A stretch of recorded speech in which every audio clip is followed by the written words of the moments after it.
Hello all, welcome to my channel.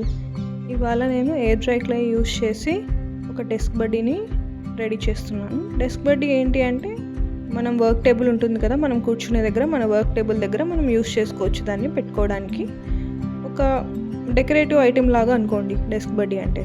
So ఇక్కడ నేను ఏం చేశానంటే ఎయిర్ డ్రై క్లే తీసుకున్నాను. ఇది మీకు నార్మల్గా any stationery shops or art related items ఉన్న షాప్స్లో అవైలబుల్గా ఉంటుంది.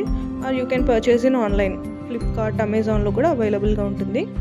సో నేను ఇక్కడ ఫస్ట్ ఎయిర్ డ్రై క్లేస్ తీసుకున్నాను. ఈ ఎయిర్ డ్రై క్లేని ఫస్ట్ చాలా కొంచెం డ్రై ఉంటుంది కదా, సో నేను లైట్గా వాటర్ యూస్ చేసి దాన్ని మంచిగా మిక్స్ చేశాను. సో దట్ స్మూత్ అవుతుంది అనమాట, మనకు వర్క్ చేయడానికి ఈజీగా ఉంటుంది. ఫస్ట్ బాడీ ఏదైతే మనం ఫిగర్ చేయాలనుకున్నామో డెస్క్ బడ్డీ కోసం, దాన్ని నేను ఫస్ట్ బాడీ కోసం కొంచెం క్లే తీసుకున్నాను. దాన్ని ఫైన్గా బాడీ షేప్ తీసుకొని మన ఫింగర్తో వాటర్ని తీసుకొని దాన్ని స్మూతెన్ చేశాను. సో దట్ ఎటువంటి క్రాక్స్ అలాంటివి ఉండవన్నమాట.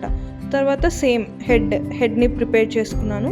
ఆ రెండింటిని ఒక టూత్ పిక్ యూస్ చేసి నేను అటాచ్ చేశాను.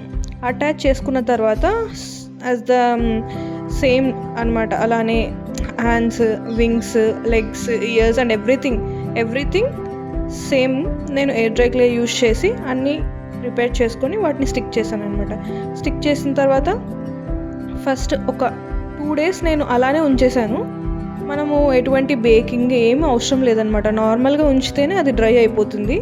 అందుకే దాన్ని ఎయిర్ డ్రై క్లే అంటాము. సో ఫస్ట్ 2 days నేను అలా వదిలేసాను అనమాట. After 2 days it is completely dried. So ఇప్పుడు దీన్ని పెయింట్ చేద్దాం. ఇక్కడ నేను అక్రిలిక్ కలర్స్ యూస్ చేస్తున్నాను. సో ఫెవిక్రిల్ అక్రిలిక్ కలర్స్ తీసుకున్నాను. ఫస్ట్ వాటిని మిక్స్ చేసుకొని మనకి ఏ కలర్స్ అయితే కావాలో ముందుగా వాటిని చూసుకొని మిక్స్ చేసుకోవాలి. సో ఇక్కడ నేను గ్రే కలర్ యూస్ చేద్దాం అనుకుంటున్నా బాడీ కోసం. So white and a little black mix చేసి నేను గ్రే కలర్ ఫామ్ చేశాను. ఆ గ్రే కలర్ని ఇక్కడ నేను పెయింట్ చేస్తున్నాను. అలానే నేను wings, mouth and ice everything acrylic colours use చేసి పెయింట్ చేశాను అనమాట. ఆఫ్టర్ పెయింటింగ్ ఒక 2 hours వదిలేసాను. So that the paint get డ్రైస్ up.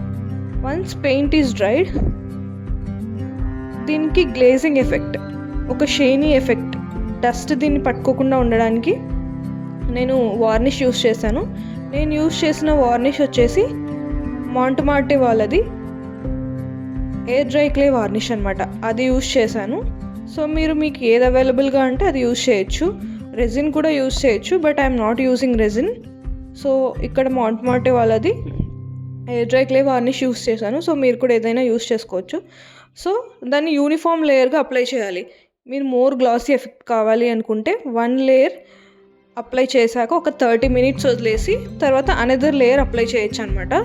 So నేను 2 layers అప్లై చేశాను. ఫస్ట్ లేయర్ ఈవెన్గా అప్లై చేశాక 30 minutes వదిలేసాను. ఆ తర్వాత సెకండ్ లేయర్ మళ్ళీ 30 minutes తర్వాత అప్లై చేశాను అనమాట. So that it gives more shiny effect అనమాట, మనకు చూడ్డానికి కూడా చాలా బాగుంటుంది. సో మీరు కూడా ఇలా ఎయిర్ డ్రై క్లేతో ట్రై చేయండి. ట్రై చేశాక మీకు ఎలా వచ్చిందో నాకు కామెంట్స్లో తెలియజేయండి. Thank you. ఇంకా ఏదైనా నేను ట్రై చేయాలనుకుంటే నాకు కామెంట్స్లో చెప్పండి. Okay, thank you for watching. ఇంకా ఇలాంటి వీడియోస్ చూడాలి అనుకుంటే ఈ ఛానల్ని సబ్స్క్రైబ్ చేయండి, షేర్ చేయండి అండ్ కమెంట్ చేయండి, లైక్స్ కూడా చేయండి. Thank you. బాయ్.